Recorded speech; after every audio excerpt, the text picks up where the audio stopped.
Para poder iniciar con la historia de la iglesia presbiteriana, nos tenemos que remontar, eh, casi se puede decir que al mismo inicio de la Reforma, porque eh, para aquel tiempo hubo un hombre, John Knox, que nació alrededor de 1514 y que solo unos 3 años antes de que Martín Lutero clavara las 95 tesis sobre la Reforma en la Catedral de Wittenberg, y era un sacerdote católico. ¿Y por qué reviste mucha relevancia mencionar a John Knox? Porque él eh, era también estaba un poco inquieto con la forma en que la Iglesia Católica manejaba y hacía todas digamos, la parte jerárquica de la Iglesia. No estaba muy de acuerdo, y entonces lo que él hizo fue que se mudó, se fue a vivir a Ginebra, un lugar en donde conoció nada más y nada menos que Juan Calvino, y con él empezó a recibir toda esta información de la Reforma, y eso le ayudó muchísimo porque entonces, para más o menos en 1555, cuando regresó nuevamente a Escocia, llevando consigo las ideas, ¿cierto?, que había aprendido y que había adquirido esa influencia de parte de Juan Calvino.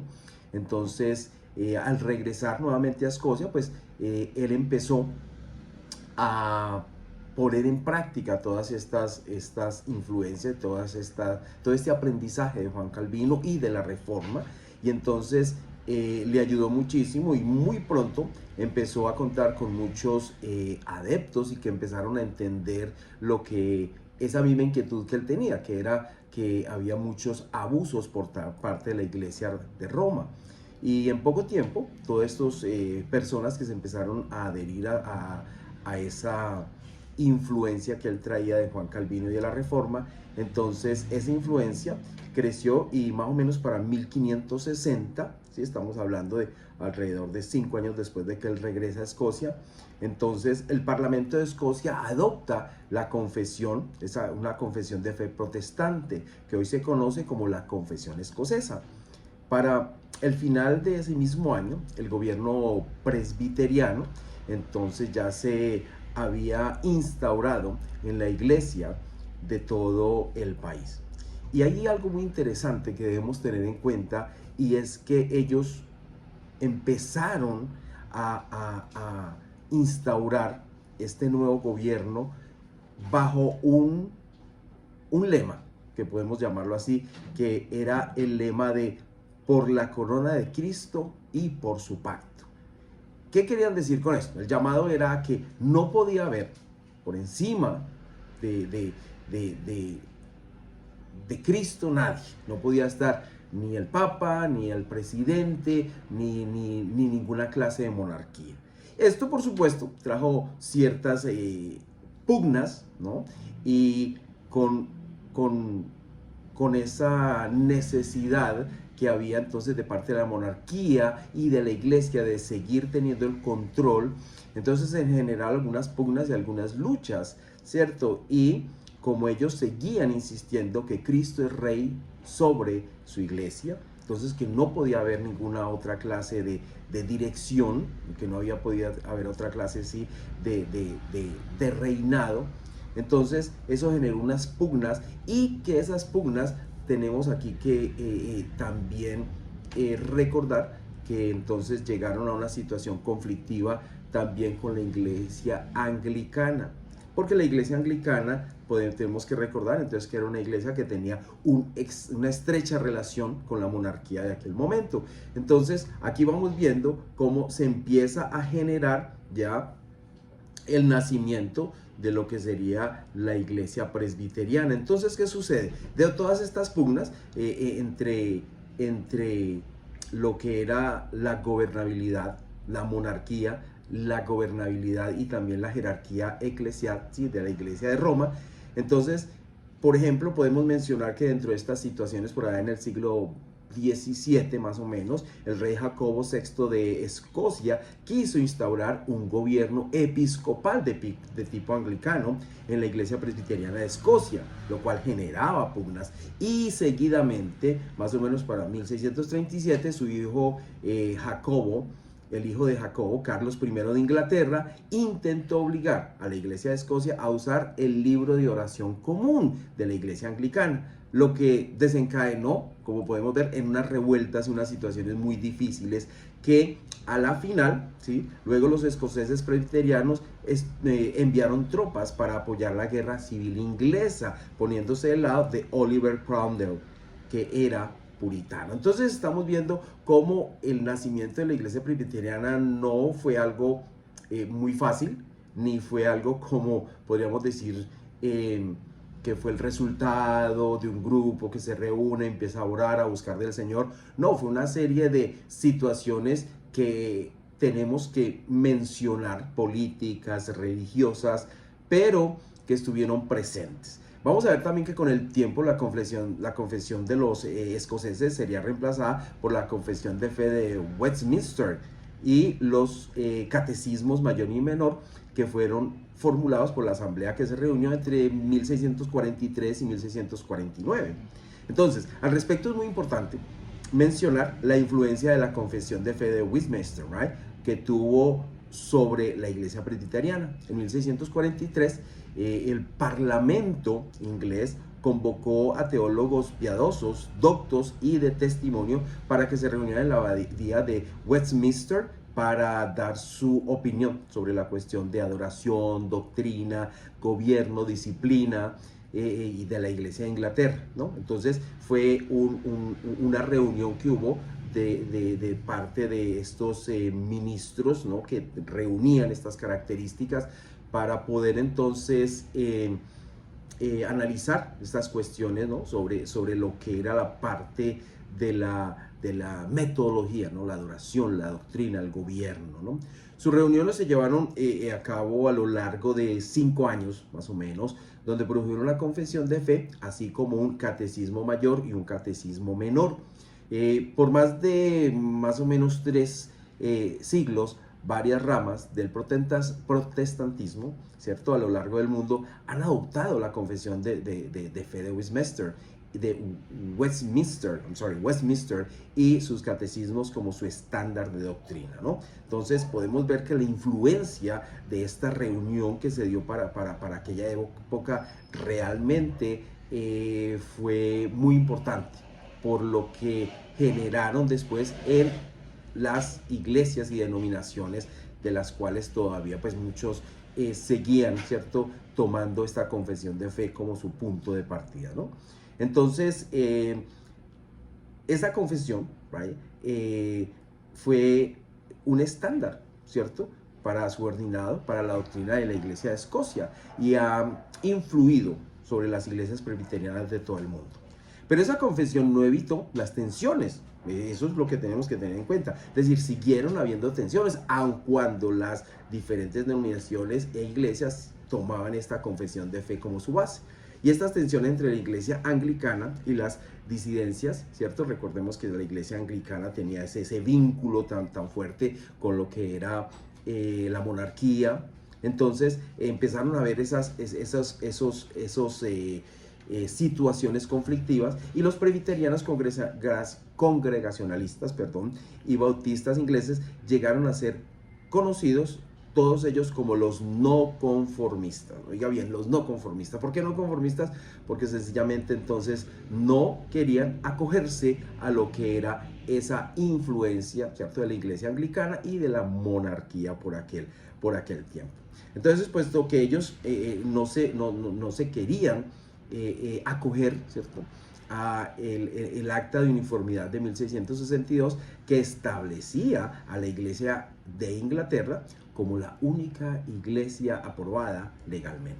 Aunque todas esas iglesias estaban unidas entre sí de alguna forma a través de la confesión de Westminster. Entonces démonos cuenta que esa confesión de Westminster, digamos que ayudaba como a unir, pero dentro de esa misma unidad había situaciones conflictivas y había podemos decir, pugnas, ¿no? Que todavía no podían ser, digamos, sostenidas o detenidas, ¿cierto? Bajo esa confesión de fe que era la que trataba de unirlos y de tenerlos a todos juntos. De todos modos, las diferencias llegaron a su fin alrededor de 1688 con la Revolución Gloriosa, cuando finalmente la Iglesia de Escocia fue reconocida y el presbiterianismo se convertiría en la Iglesia oficial de Escocia. Entonces démonos cuenta que oficialmente la Iglesia presbiteriana nace alrededor de la última década de 1600, 1688, 1690. Y mientras tanto en Inglaterra se mantendría la Iglesia anglicana. Entonces hubo ese nacimiento de la Iglesia presbiteriana en Escocia. Sin embargo, en Inglaterra todavía se mantenía la Iglesia anglicana. A partir de ahí, entonces ya la Iglesia presbiteriana como tal se empezó a expandir progresivamente hacia otros territorios. En Irlanda, por ejemplo, se convirtió en la denominación protestante más grande del país después del anglicanismo, gracias a la inmigración escocesa, ¿cierto?, de presbiterianos. Entonces la migración de los escoceses llevó el presbiterianismo a Australia, Nueva Zelanda, a los Estados Unidos, a Canadá. Y ahí vamos viendo como ya entonces la Iglesia presbiteriana empieza a expandirse, empieza a llegar a otras latitudes y a otros continentes, ¿no? Pero el presbiterianismo había llegado hacia mucho tiempo atrás a la América colonial, en 1644. Entonces, dése cuenta que aun cuando la iglesia se establece como tal, ¿cierto? En 1688, ya había llegado los primeros inmigrantes escoceses, habían llegado mucho antes a América, alrededor de 1644, cuando se estableció la primera iglesia presbiteriana en la ciudad de Nueva York. Entonces, ese dato es interesante, ¿no? Que llegaron algunos inmigrantes a América antes, ya con la influencia, ¿cierto? De la iglesia presbiteriana, pero sin haber sido instituida todavía como iglesia presbiteriana como tal. Entonces, ese dato es interesante que lo tengamos en cuenta para poder tener una claridad, ¿no? Que ya había presbiterianos sin haberse establecido la iglesia como tal, pero ya habían con esa influencia presbiteriana. Entonces, durante las siguientes décadas nos damos cuenta que se siguieron fundando iglesias presbiterianas a lo largo de todo el territorio de las colonias británicas en América. Y para el historiador Paul Johnson, el congregacionalismo y presbiterianismo fueron las corrientes formadoras del carácter protestante norteamericano. Entonces ahí nos vamos dando cuenta que ahora en América, en este caso Norteamérica, la iglesia presbiteriana fue una de las pioneras en traer lo que es el protestantismo, ¿cierto? Y ese congregacionalismo a América, ¿no? Entonces podemos dar fe de que en los Estados Unidos la iglesia presbiteriana fue una de esas bases fundadoras para dar inicio, ¿cierto? Como dice el historiador Paul Johnson, a formar el carácter protestante norteamericano. Después, mucho tiempo después, aparece una situación en Kentucky con el sínodo y el presbiterio de Cumberland en Kentucky. Había una situación un poco conflictiva y era que había una dificultad de encontrar ministros para que fueran a lugares fronterizos del país para predicar, para abrir obras, para evangelizar. Y la situación era un poco difícil porque las normas presbiterianas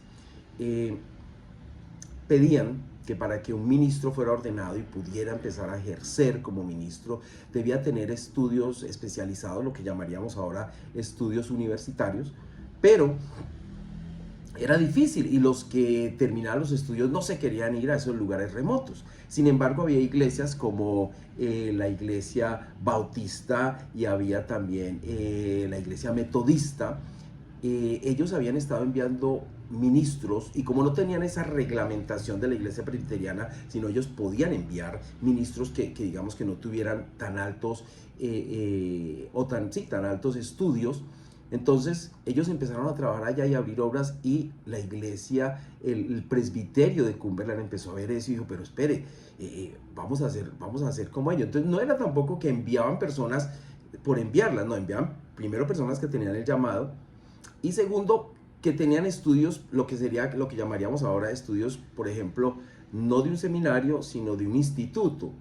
Entonces no eran estudios especializados, pero por supuesto que al sínodo de Kentucky no le gustó la idea, y eso pues conllevó a que entonces algunos de los, que el presbiterio de Cumberland fuera disuelto, y retiraron, ¿cierto?, de ese presbiterio que ya está disuelto, a algunos ministros por haber hecho eso, por haber enviado ministros que no tuvieran la educación adecuada, ¿cierto? La educación adecuada. Y digamos que ese fue uno de los detonantes, y también pues el otro detonante era un aspecto doctrinal sobre la predestinación, ¿no? que también formó parte para que esa división se generara allá en Kentucky, ¿cierto? Y entonces ahí llegó ese momento de esa división, de esa separación entre la iglesia presbiteriana de los Estados Unidos y este grupo que todavía no tenía nombre, ¿no? Entonces, más o menos para el 4 de febrero de 1810, cerca de lo que más tarde se convirtió en Burns, en Tennessee, la cabaña de troncos, como se denominó, y sí, esta cabaña de troncos, que digamos que es como un símbolo de la iglesia presbiteriana, porque ahí es donde nace precisamente, en la cabaña del reverendo Samuel McDowell, right? Y que fue uno de los que había tomado la iniciativa de enviar a estos ministros, al igual que a Phineas Erin y el reverendo Samuel King, ¿no? Ellos tres. Entonces en esa cabaña, en 1810, ellos se reunieron y empezaron nuevamente a dar forma, ¿no?, al presbiterio que había sido disuelto. Entonces ellos empezaron a reorganizar nuevamente el presbiterio de Cumberland. Y todo esto se da para la época en que hubo en los Estados Unidos un avivamiento, un gran despertar, se llamó en aquel momento el gran avivamiento desde los años 1800, en donde se estaba generando unas ideas ya nuevas, en donde había transformación. Y estos tres ministros, entonces, después de que habían sido excluidos ya de la iglesia presbiteriana, entonces ellos vuelven, se reúnen en esta cabaña y empiezan nuevamente a formar, a reorganizar el presbiterio Cumberland. Aquí yo quisiera hacer una salvedad, porque es importante tener en cuenta que la idea de ellos no era separarse como tal de la iglesia presbiteriana, no era reorganizar una nueva denominación, no, esa no era la idea, pero los hechos que sucedieron después fueron los que generaron esta separación y creación de una nueva denominación. Pero inicialmente ellos solo querían que tanto el sínodo como la iglesia presbiteriana general reconociera la necesidad que estaba habiendo de ministros, y que el estudio, no, ellos no estaban en contra de que los ministros se educaran, no, pero sí de que por lo menos hubiese una apertura y que les dieran la oportunidad de ir a trabajar, y durante el tiempo que van trabajando se iban educando. Bueno, lo que sucede es que ya más o menos, eso les decía que en 1810 es cuando se empieza a reorganizar el presbiterio de Cumberland, ¿cierto? Allá en esa cabaña, la cabaña de los troncos, ¿no? La cabaña de los troncos allá en Burns, Tennessee.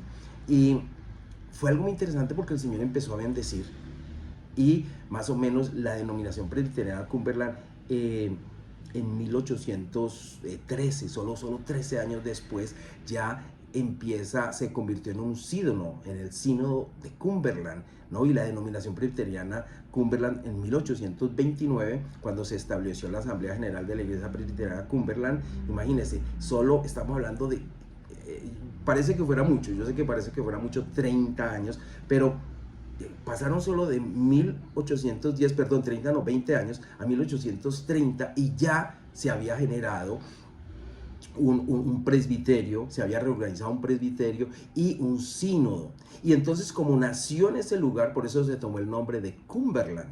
Entonces aquí empiezan a hacer, con esta situación que se dio, ¿cierto? De 3 ministros que empezaron a ordenar ministros que no tuvieran pues toda la educación que se esperaba, empezó a nacer esa nueva denominación, la Iglesia Presbiteriana Cumberland. Y entonces para 1829 ya la iglesia, la denominación tenía su primer sínodo, 20 años después. Entonces una cosa que podemos ver cómo pues la mano de Dios estuvo ahí para generar bendición, para añadir miembros, ¿cierto? Y que esta denominación creciera de una forma que ahora nos damos cuenta que estaba dentro de los planes de Dios.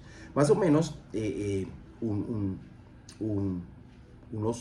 casi un siglo después, para más o menos 1925, entonces ya después de que esta denominación ha crecido y ha empezado a enviar misioneros a otras latitudes, como fue hacia Europa y sobre todo hacia África, en donde fue uno de los primeros misioneros fue el misionero Walter Schwartz, que estuvo allá, y después de estar en África para más o menos 1925, entonces él llega a Colombia y se instala en la ciudad de Cali. Y ahí empieza, digamos que esa es la primera referencia que tenemos de la llegada de la iglesia presbiteriana a Colombia. Entonces, para 1925 él se instala con su esposa y llegaron entonces a la ciudad de Cali, en donde ellos empezaron la obra de la iglesia presbiteriana Cumberland aquí en Colombia. Más o menos unos años más tarde llegaron las hermanas Burnett, que venían para apoyar la obra misionera, y ellas dieron comienzo, tanto ellas como con el misionero Schwartz, a el inicio del Colegio Colombiano, así se llamó inicialmente el Colegio Colombiano, que tiempo después cambiará su nombre y se llama como se llama en la actualidad allá en la ciudad de Cali, el Colegio Americano de la Iglesia Presbiteriana Cumberland. Y de esta forma se daría inicio, ¿cierto?, a lo que es el nacimiento de la obra presbiteriana de la Iglesia Presbiteriana Cumberland en Colombia. Más o menos tal vez 4 o 5 años más tarde, el misionero Schwartz se pone en contacto con la familia Fajardo Ardila, que estaba conformada por Martiniano Fajardo y su esposa Dolores Herrera, unas personas totalmente colombianas, nativas, y que tenían un hijo, José Dolores Fajardo, era suyo. Entonces ellos se pusieron en contacto con esta familia, los invitaron y ellos conocieron de la palabra, se sintieron motivados y se unieron a la obra. Entonces ellos se trasladaron para Cali, en donde empezó una capacitación, y aparte de la capacitación, un trabajo en la obra. Ya entonces empieza de esta manera a tomar forma lo que es la denominación y la iglesia presbiteriana Cumberland en Colombia. Entonces nos vamos dando cuenta cómo vamos haciendo este recorrido y vamos viendo cómo se generan estos cambios, ¿no?, a través de la historia, pero también de cómo empiezan a nacer esa semillita, ¿no?, de la nueva denominación, de la nueva iglesia aquí en Colombia. Entonces así se inicia la iglesia presbiteriana Cumberland en Colombia, y para ese mismo año se empieza a extender la obra a otros municipios del Valle y posteriormente a los departamentos del norte, como fueron Quindío, Risaralda, Caldas, y más tarde llegaría a Antioquia, y de igual forma hacia el sur, en Cauca y Nariño. Bueno, el crecimiento realmente se dio de una forma muy rápida y para 1939 se crea el primer presbiterio con 14 congregaciones, imagínense. Eso fue algo muy rápido, eso fue algo de verdad que el Señor respaldó y que todo este trabajo de los misioneros y de los diferentes ministros se vio reflejado pues en el crecimiento que tuvo. Imagínense, ya para 1939 se crea el primer presbiterio aquí en Colombia con 14 congregaciones. Es importante de todos modos mencionar como un aspecto histórico y que también estuvimos estudiando durante este semestre en la clase de historia de la iglesia, que más o menos para alrededor de los años más o menos 40 hubo el momento de la explosión pues de la violencia, que explotó la violencia aquí en Colombia, y eso trajo unas situaciones muy conflictivas también para la iglesia, no solo para el presbiteriano, para todas las iglesias protestantes. Esto pues recordamos como lo estudiamos en la clase de historia de la iglesia, pero también como lo conocemos a través de la historia misma de nuestro país, que hubo una persecución muy fuerte, se quemaron iglesias, se apedrearon personas, hubo demasiada violencia, pero hay algo muy interesante, que en medio de toda esa violencia la iglesia no se detuvo, siguió avanzando, siguió creciendo y más o menos para los años 40, 42, 43, hubo una reunión interdenominacional de las iglesias evangélicas aquí en Colombia para reunirse y orar y pedir al Señor que los ayudara. Y entonces es en ese momento cuando se crea la Unión de Iglesias Evangélicas de Colombia bajo el nombre de SEDEC. Y hago esta referencia porque ese niño que había llegado con la familia Fajardo que mencioné antes, José Fajardo, fue el primer presidente de esta unión de iglesias, SEDEC, ¿cierto? Y él fue el presidente por 2 años y lo quería mencionar porque pues realmente fue muy importante su participación al inicio de esta reunión de iglesias evangélicas de Colombia. Entonces, gracias a Dios, ese tiempo fue superado, la iglesia continuó avanzando, continuó creciendo, se adhirieron nuevos miembros y para la década del 60, bajo la dirección del pastor Gerardo Muñoz, se compró el primer terreno, ya, porque habían estado con iglesias, pero en lugares alquilados, rentados, en casas particulares, pero para esa época ya se compra el primer terreno donde se construyó el templo, en donde hasta el día de hoy se congrega la primera iglesia presbiteriana Cumberland en Cali. Y el 7 de abril a las 3 de la tarde de 1963, 3 años más tarde de haber comprado el terreno, se hace el servicio inaugural de esta iglesia, el primer templo presbiteriano Cumberland en Colombia, en la ciudad de Cali. Nos damos cuenta como esta historia que nace por allá en Europa con un hombre como John Knox y que se va extendiendo, ¿no? Desde Escocia, Inglaterra, llegan los primeros escoceses a América y después a través de los misioneros llegan a Colombia, de cómo pues nuestra denominación ha ido creciendo y el Señor la ha bendecido y sigue estando aquí. Desde entonces, vea, la denominación ha seguido su crecimiento y en la actualidad cuenta con 3 presbiterios y más de 60 iglesias en el territorio nacional. Entonces, espero que este corto video sea muy educativo y que podamos tener ahora un poco más de claridad sobre de dónde viene y cómo llega hasta estos días la iglesia presbiteriana Cumberland. Muchas gracias por la atención. Dios los bendiga.